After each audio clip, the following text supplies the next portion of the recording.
Hello guys, hello Aries. Welcome dito sa aking channel Aries. Alamin natin kung anong messages, vibration, gabay energy para sa inyong lahat. Ito ay general weekly tarot reading. Okay, Aries. Oh, sorry. Okay, first card is face your fears. Release the power of fear. Okay, Aries, ano ba yung kinakatakutan mo? So, comment down below. Ano ba yung kinakatakutan mo? Alisin mo yan. Okay? Release the power of fear. Huwag kang matakot. Have faith sa sarili mo, sa Panginoon, na lahat ay may sagot, lahat ay may rason. And kung makikita mo dito, sinasabi ng barahan na ano man kinakatakutan mo, ay mawawala yan.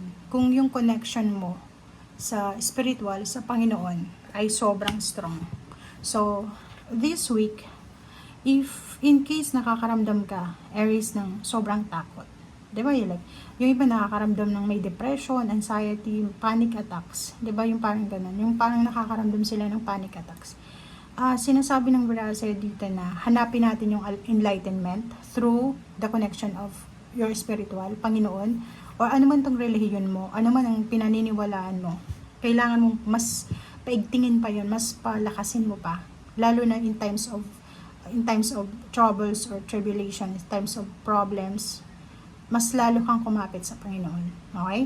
So this week is parang it's a warning lang sa'yo na pag oras na may problema ka, pag oras na natatakot ka, pag oras na feeling mo hindi ka sigurado sa mangyayari, kumapit ka lang sa Panginoon. Siya lang yung kapitan mo.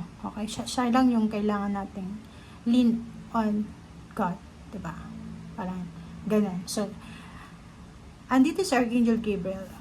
Bibigyan kanya ng pagkakataon this week na bumalik sa dati. Yung tiwala mo sa sarili mo, maalis yung takot mo. Siya yung parang papasok sa buhay mo. So, be careful kasi papasok siya through intuition. Papasok din siya through, halimbawa sa panaginip, sa mga music, parang ganon, signs, symbols, feathers, parang ganon. So, be careful kasi doon siya magpaparamdam sa'yo. So, nandiyan si Archangel Gabriel, tulad ni Leo, ganun din yung Leo.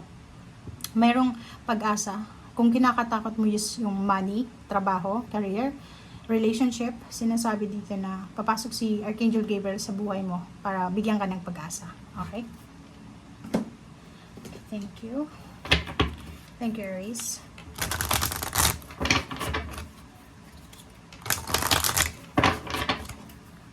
Okay, one card only. Six of Pentacles, consciousness, deserving. So, kung ano man to, na blessings na to, kung ano man tong pag-asa, kung ano man tong new beginnings, or peace, harmony, balance, recovery, enlightenment, ay deserve mo to.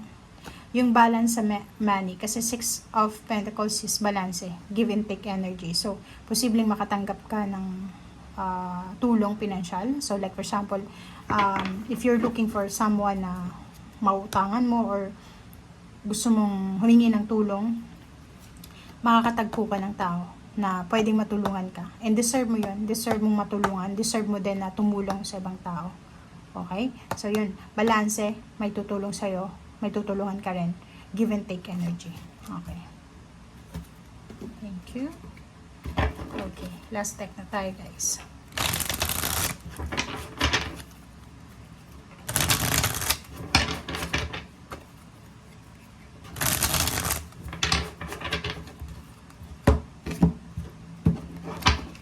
Okay, first two cards. Okay, good news. Isang possible or opportunity to na makatanggap ka ng good news.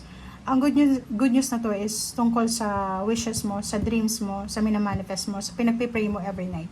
So, kung ano man tong pinapangarap mo sa buhay, hope, punong-puno ng pag-asa ito. Etong linggong ito is, ito yung parang milagro na ibibigay sa ng universe this week na kung dati is takot na takot ka, bibigyan ka niya ng pagkakataon na mangarap ulit. Bibigyan ka ng pagkakataon ng universe na mabago yung buhay mo, alisin yung mga bagay-bagay na hindi mo na kailangan, moving forward, sinasabi na bibigyan ka ng pagkakataon ng universe na may correct yung mga mistakes mo, errors, and parang baby lang na magsisimula ka from 0 or 1, 2 or 3, pero fresh na fresh, yung parang sobrang blessed, grateful, parang ganun. Okay? So, sa ngayon, be patient. Be patient kasi on the way pa lang siya. So, wag nating madaliin. Okay? On the way pa lang siya. So, kailangan mong magpasensya muna. Pero, magiging sobrang saya ka this weekend. This week or even weekend. Sobrang magiging masaya ka kasi yung mga minamanifest mo yung mga dreams mo, yung mga goals mo sa buhay, yung target mo 'di ba? May target ka, may priority ka dito, ay posibleng mamamanifest mo siya. Okay? At ang 9 of Cups na to is wish fulfillment, lalo na sa usaping pera. Okay? Pera and emotion. So, for example, namumroblema ka sa pera, di ba? Namumroblema ka. Tapos, biglang may isang tao na mag-offer sa'yo na, oy, Aries, pautangin kita. Pero, babayaran mo ko 9 months or 9 weeks from now, parang ganun. So, it's a blessing. Kasi, di ba? Parang ganun. Okay? So, nakikita ko rin sa'yo dito na merong mga emotional pain, heartaches ka. Emotional pain, heartaches na posibleng makaka-recover ka. So, ibig sabihin, maraming pagkakataon sa buhay mo na nasaktan ka. Maraming mga parang naging kaaway ka. Maraming naging source ng pag-iyak mo. Source talaga. Maraming naging dahilan ng pag-iyak mo. Maraming naging pwedeng parts of your family to. So, siguro, meron kang kapamilya na may sama ka ng loob. Or meron kang kapamilya na hindi mo mapatawad, parang ganon. And this week, posibleng magkaroon ng reconciliation or pwedeng yung kapamilya na yon na hindi mo mapatawad or nakagawa ng masama sa'yo, ay siya yung makakatulong sa'yo. Parang siya to. Okay? Okay. Reverse na Magician. Two of Pentacles. So, sinasabi sa'yo dito ng barahan na yung parating na pera sa'yo is hindi siya yung parang magic na darating siya. So, kailangan mong maghintay. Okay? Kailangan mong maging mapasensya.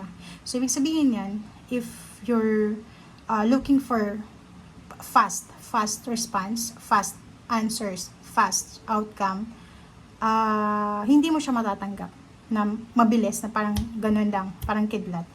Lalo na sa usaping pera. Sinasabi ng Brahas dito na darating yon, darating yung success, darating yung pera, darating yung tulong, pero kailangan magpasensya.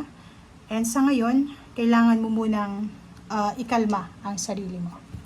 Okay, so yun. Okay, so nakikita ko sir dito na halimbawa nawalan ka ng pera, ninakawan ka, matagal kang naging unemployed, or pwedeng matagal kang nagbakasyon, or matagal kang hindi nagbukas ng negosyo. So, nakikita ko sa'yo dito na posibleng babalik to sa'yo. Kung may nangutang sa'yo, pwedeng magbabayad sila sa'yo. Or pwedeng yung mga taong may atraso sa'yo ay posibleng sa past, may atraso sila sa'yo, natulungan mo sila, posibleng sila naman mag-give back sa'yo ngayon. Okay? Thank you guys. Bye!